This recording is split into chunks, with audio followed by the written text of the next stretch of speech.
Hello, welcome to Messages of Hope from Around the World. I'm Jill Lublin, your host. I'm the author of 3 best-selling books, Guerrilla Publicity, Networking Magic, and my newest one on McGraw-Hill, Get Noticed, Get Referrals.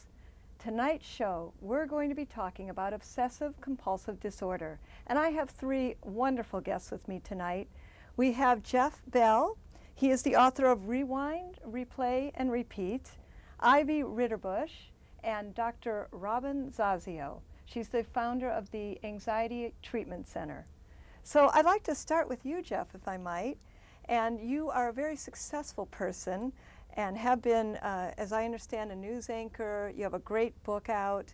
When did you first discover you had OCD? And maybe even back up before that and tell us how many people it affects would be wonderful. Obsessive compulsive disorder affects some 5 to 7 million Americans. The numbers are staggering. It's often referred to as a hidden epidemic because so many people, because of embarrassment and stigma, keep their challenges to themselves. My own journey with obsessive compulsive disorder began as a child when I was 7 or 8 years old, but the real problems for me began as an adult in my late 20s. It was the early 1990s. And I had no idea what was going on in terms of a diagnosis of obsessive compulsive disorder, but I found myself checking and rechecking everything. And like what? I mean, explain that more. If I were to put a check in an envelope to send off to a credit card company, for example, I would write the check, sign the check, put it in an envelope, go to mail it, and think to myself, did I really put that check in there? So I'd open the envelope back up, see that I put the check in there, seal it back up, go to mail it, think to myself, did I sign it? I'd open it up. At my worst, I could go through a box of envelopes all in one fell swoop. And this was just one of so many challenges. Like most obsessive compulsives that I've met over the years, I had what I call a root obsession. And for me, it was, what if I unknowingly, through my negligence, harmed or might harm someone or something? I mean, that's what you were afraid of? That's what I was afraid of. So in a nutshell, this became the overriding what-if question in my life. And the only way that I could try to give myself some relief from this intrusive thought of what if I did X, Y, or Z was to perform compulsions. And this is a very common obsessive-compulsive cycle. The what-if question followed by a series of rituals or repeated compulsions to try to dislodge that thought. So in my case, driving became incredibly difficult because as an obsessive compulsive checker with harm obsessions, I would get into this pattern that every pothole that rattled the car would prompt me to think, did I run over somebody? And so the logical way to, I say logical, the logical way for an obsessive compulsive to check on that obsession would be to turn the car around and go back and check. And so driving became extremely difficult for me in the early 1990s.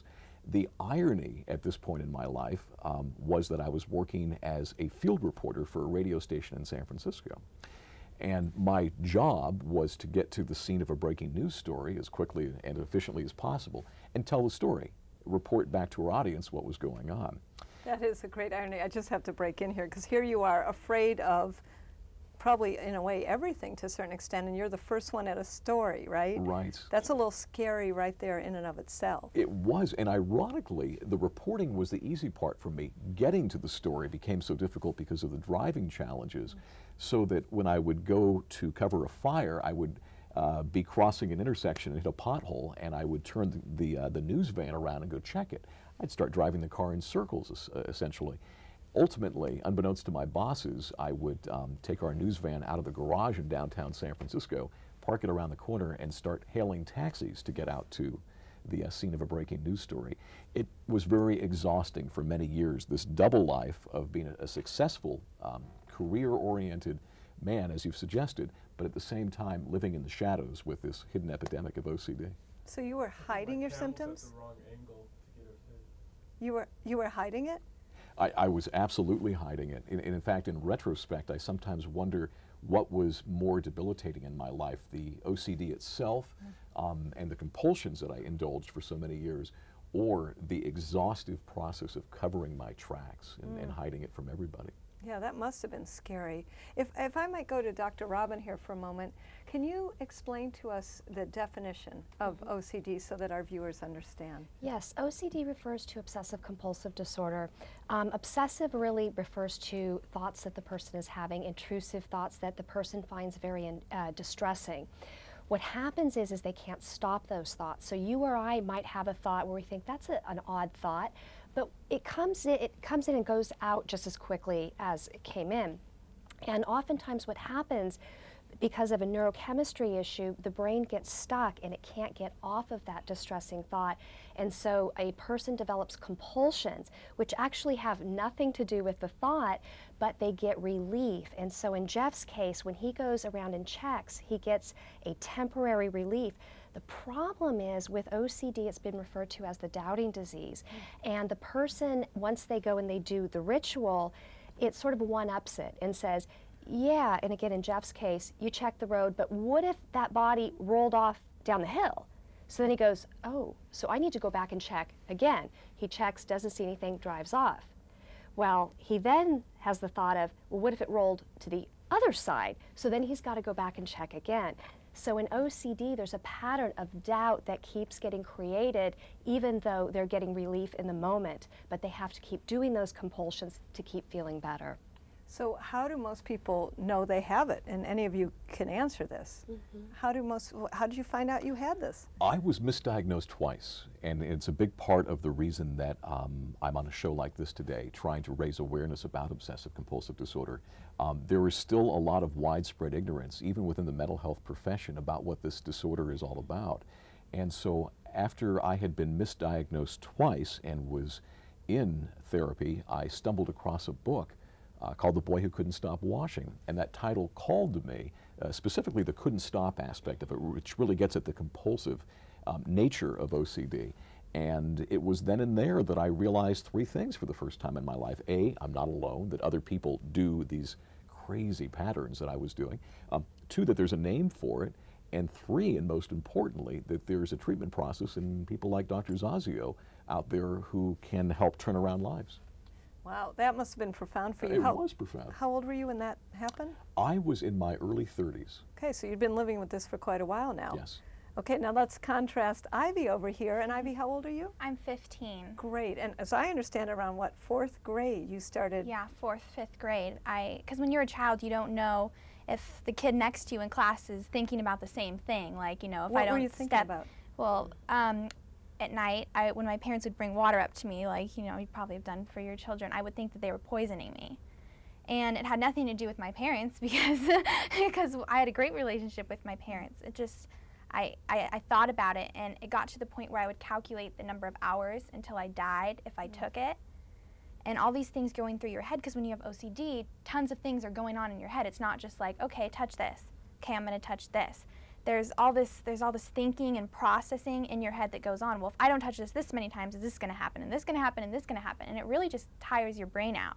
Yeah. So I didn't even second guess if anybody else was doing this. And it was just about last summer when I was 14. I sat in the room with my best friend, and we were talking about it. And on TV, a lot of stuff, there's comments concerning like OCD. That's very OCD. That's very OCD. So I kind of knew what it was. But last summer I sat down with my friend, and she sat next to me, and I was like, yeah, I think that I have OCD. I'm doing all these weird things, and I'm depressed, and I can't do this. And I was like, don't you do stuff like that? And she looked at me, she's like, no. She's like, but I've heard of people that do stuff like that. And I was like, but you don't do anything like that? And she's like, no. So you were really honest about it, meaning you just confronted it directly for yourself, right? Yeah, and then we went and my mom researched it. We went to the pediatrician, and she's like, well, I don't really know a ton about it. You're a specialist. So I went to Robin, and I sat down to Robin. I remember the first day, and I was just like, I want to get rid of this because I start driving, and I know Jeff had issues with his driving. And, you know, did I hit this person? Did I do this person? And I knew that I didn't want to live my life that way. And especially these years, I didn't want to lose these years. Well, how powerful that is as a statement, I don't want to live my life that way. Do you find that your patients, like, do they have to understand that they actually have this diagnosis to get better? Absolutely, because as with any condition, if you don't understand what it is and the treatment for it, whether it be medical or psychological, it's hard to proceed forward, to either take the medicine and know how that will help you, and so forth. In Ivy's case, I have to say that she self-diagnosed. She got on the internet and started researching. And in Jeff's case, he was seeking treatment but did not see professionals that unfortunately were not able to sort of say, gosh, you know, let me see what's going on here and do some research if they weren't familiar with it. And one thing that I want to speak to is that when you hear Ivy talking about a fear of people poisoning her, one might say, oh my gosh, you know, is she delusional? Is she schizophrenic? That sounds a little paranoid. I think the thing to remember is that with OCD, people know that their fears are illogical. They know that they are irrational. She knew her parents were not trying to poison her. The problem is her brain got stuck on it, and so it went into sort of a default mode where she would do these compulsions in terms of trying to get relief, and that is the nature of OCD. You cannot logic yourself out of OCD. A lot of people will go on the internet and research to try to find proof against why they should be afraid of something. So if we talk about a classical, somebody who touches a doorknob and is afraid that they might get a disease, that they might go online and research. But as we all know, you can research and eventually confirm your fear, so then that will take them down a road and get them stuck even more. And then the second part to what OCD talked about is the depression. OCD can be extremely time-consuming, both mentally and physically. Mentally worrying, but also in physical compulsions.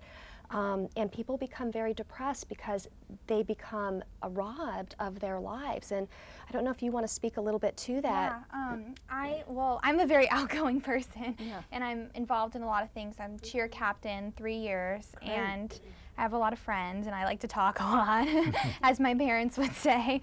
But you don't.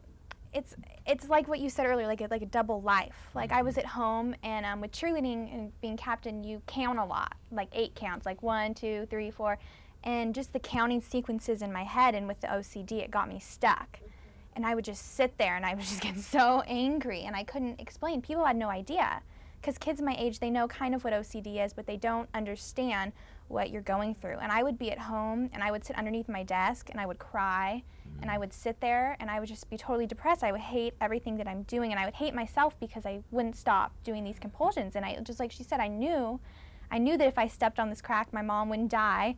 And, you know, I knew if I, you know, opened the fridge a certain amount of times, somebody wouldn't die, but I kept doing it. And you just get really upset with yourself. Well, what's interesting to me is on the outside you had this great, again, veneer, just like you, Jeff, right? You're a cheerleader, you're dynamic at school, social, and then you're saying you'd be under your desk crying, which is interesting in terms of the diversity. And you're, you know, this great newsman taking the van out and leaving it and then taking taxis. So, you know, nobody knew, right? And one of the cruel ironies, and Dr. Robin has alluded to this, is that level of self-awareness with OCD. It's one of the hallmarks of this disorder. So, what do you mean by hallmark? Meaning that you really know it's happening to you. Is that what you mean? Yeah, I think it's one of the things that sets OCD apart from so many other mental health challenges, is this level of self-awareness. When Ivy and I are battling these compulsions, as she said, we know they're ridiculous. We know the thought is ridiculous, and we know that the action that we're compelled to do to counter that thought is ridiculous. And yet, at our worst, we might feel powerless to stop ourselves from doing that compulsion. And because of that self-awareness, there's a great frustration that goes with it, and I think that probably leads to some of the depression that a lot of us battle who are battling OCD as well.